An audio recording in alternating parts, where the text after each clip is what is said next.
자, 세 번째 주제는 뭐냐? 추미애. 1개 장관 추미애가 아니라 3개 장관 추미애. 독재의 앞제기. 자, 갈수록 추해지는 추미애에 대해서 얘기를 좀 해드리도록 하겠습니다. 자, 추미애 얼굴만 봐도 저도 먹는 게 올라오고 이러는데요. 제가 볼 때는 추미애가 뭐 1개 장관 뭐 이래 가면서 내 지시를 잘라 먹고 이랬는데, 추미애는 지금요, 이 검찰 개혁안이 통과가 되면 추미애는 3개 장관이 됩니다. 3개 장관. 여러분께서 검찰 개혁안 이렇게 쫙 나온 걸 보고 이게 무슨 말이야 뭐 이럴 수도 있는데, 간략하게 제가 소개해 드리겠습니다. 첫째, 검찰총장은 핫바지가 되는 겁니다. 그냥 검찰총장은 나 검찰총장 이러면서 그냥 자리에 앉아 있는 거예요. 아무 권한이 없어요. 지시도 할 수가 없어요. 그리고 보고는 받을 수 있습니다. 이게 뭡니까 여러분? 그 다음에 두 번째, 6개 고검장들, 전국에 있는 6개 고검장들이 수사의 권한을 나눠주는 겁니다. 그러면은 집중된 권력을 나눠주는 거? 근데 검찰이 뭐 하는 겁니까?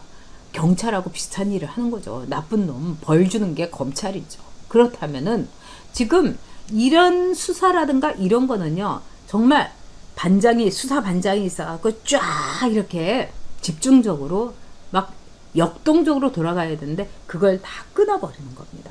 그리고 뭐 서울중앙지검장, 뭐 제주, 뭐 이런 식으로 다 이제 권력을 나눠주고 는 것처럼 보이지만, 이건 뭡니까? 이 모든 6개 고검장에 대해서는 수사 지휘를 법무부 장관이 하게 되는 겁니다. 그러니까 추미애가 검찰총장 윤석열이의 자리와 권한을 뺏어 가지고 나 법무부 장관, 국토부 장관, 넘버 3 검찰총장 겸임. 그러니까 3개 장관이 되는 겁니다. 결국은 이거는 뭘 얘기하겠습니까? 문재인이 얘기했던 검찰 개혁이라는 것이, 즉 독재 개혁, 문재인 독재의 완성, 검찰 개혁의 완성이 아니라 문재인 독재의 완성을 의미하고, 추미애는 그 앞잡이 노릇을 하는 겁니다. 자, 이 히틀러 독재 때요, 괴벨스, 뭐 수많은 앞잡이들이 있었어요. 근데 문재인 정권에서 최강욱이 뭐 추미애 뭐 이런 것들, 황희석이 결국은 검찰에 말하자면은 개혁을 한다는 이 빛 좋은 개살구식에 허울을 내걸고 문재인 독재를 완성하는 겁니다. 그래서 이제 이 검찰 개혁이 이루어지게 되면은요, 문재인은요 못할 게 없어져요. 그리고 공수처법 통과되지 않았습니까, 여러분? 그리고 부동산 3대법 통과되지 않았습니까, 그 악법? 그러면은 경제적으로는 보면은 이제 수많은 집 없는 사람들, 집이 없어도 나는 이 집에서 낑겨 먹을 수 있다. 그러면 사람들이 집을 살 필요도 없어요. 그리고 집 산 사람들이 집주인이 죄인 아닙니까? 지금 벌써요, 부동산 스타디라든가 뭐 이런 데 나온 걸 보면은 집주인이 나가주세요. 그러면은 그 임대한 사람이 실거주 할 건지 증거 보여주세요. 이런 카톡이 벌써 떴어요. 지금 이게 어마어마하게 문제가 많이 될 겁니다. 거기다가 집주인에 대해서 징벌 조항이 있지 않습니까? 집주인이 만약에 실거주를 한다고 해놓고 나가지 않으면은 거기에 대해서 집주인이 물어줄 돈이 뭐 이렇게 되는 돈 저렇게 되는, 그 중에서 제일 많은 돈을 임차인에게 물어주게 된 거예요. 세상에 이런 게 어디 있습니까? 내 집 갖고 왜 내 집 마음대로 못하고, 왜 내 집에다가 내가 좋아하는 사람 있게 하고 내가 싫은 사람 내보낼 권리가 왜 없습니까, 여러분? 온 국민을 말하자면은 자신의 몰모트로 만드는 게 문재인 독재인데, 그 앞장선 게 바로 추미애예요. 자, 바로 이런 그 부동산, 우리의 보금자리를 완전히 파괴시킨 독재, 보금자리 독재, 보금자리 파괴 독재를 하나 만들었고, 이 공수처라는 거 여러분께서도 너무너무 잘 알고 계시겠지만, 이 공수처법 있게 되면은요, 정말 이 108석 있는 이 야당도 언제 나 그런 말 했었어요? 뭐 이러면서 입 딱 닫는 겁니다. 그리고 저는 이 김종인이라는 사람이 정말 의심스러워요. 이 사람은 약점이 참 많은 사람이에요. 약점이 많은 사람이에요. 뭐 뇌물 받아가지고 감옥도 갔다 온 사람이고, 또 그 와이프도요 문제가 굉장히 많아요. 와이프 그동안에 뒷조사해갖고 캐기 시작하면 나올 거 많습니다. 그리고 집에 자기 입으로 금괴가 뭐 80개가 있나 100개가 있나 이 정도라고 돈이 무지 많은 사람이에요. 자, 이 사람에 대해서 이렇게 앉아있으면 이 사람이 얼마나 가시방석이겠습니까? 자, 공수처법을 가지고 김종인이 뒤캔다? 이런 김종인이가 저 야당을 어떻게 만들까요? 저는 김종인이를 야당이 들일 때부터 너희들이 시한폭탄을 들이는구나. 어떻게 너희들은 이렇게 비굴하며 비겁하며 비열한가? 저는 너무 분노가 치밀었습니다. 결국은 뭐겠어요? 왜 김종인을 들였다고 여러분 생각하십니까? 저는 쟤네들이 김종인을 일종의 바람막이로 하려고 한 겁니다.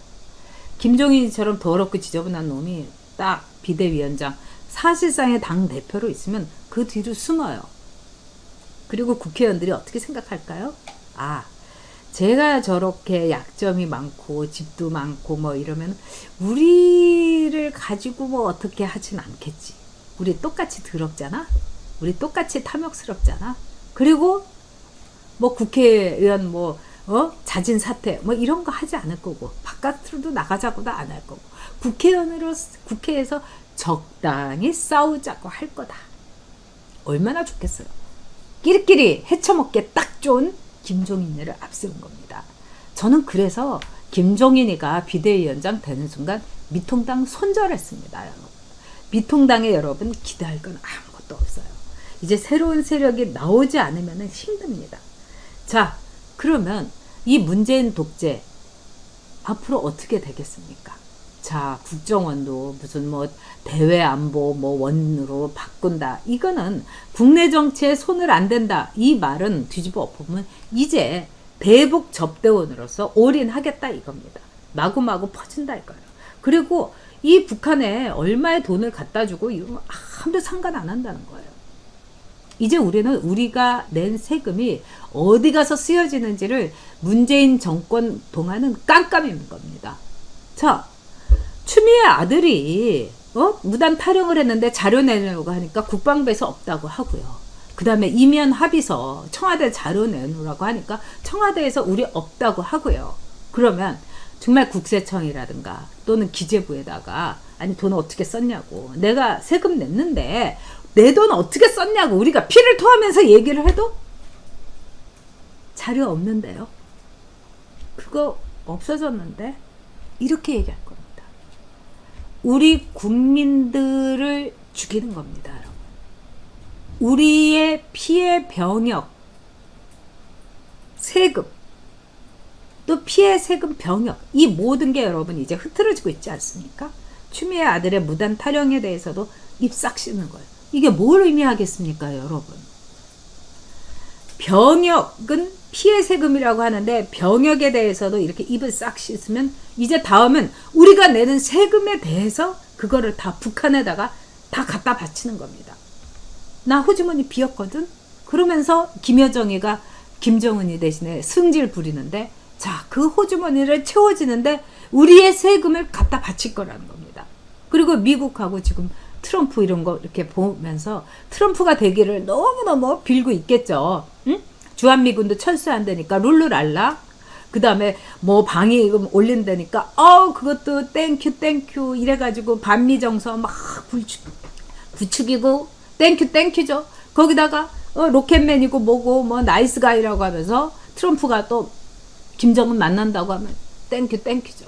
그렇기 때문에 저는 트럼프 이번에 절대로 돼서는 안 된다고 생각합니다. 자, 이런 상황 속에서 우리의 목을 조르고 있는 완벽한 독재 정권입니다. 저는 박정희 대통령 때 독재 정권, 유신 독재 겪었고요. 전두환 다 겪었습니다. 그래도 제가 그때 무서운 적도 있었고 끌려간 적도 있고 다 있었지만 그때보다 저는 지금이 더 공포스럽습니다, 여러분. 그때는 그래도 나라가 무너질 거라든가 저 김일성한테 이 나라를 통째로 넘길 거라든가 그런 걱정은 안 했어요. 근데 저는 지금 그런 걱정을 합니다, 여러분.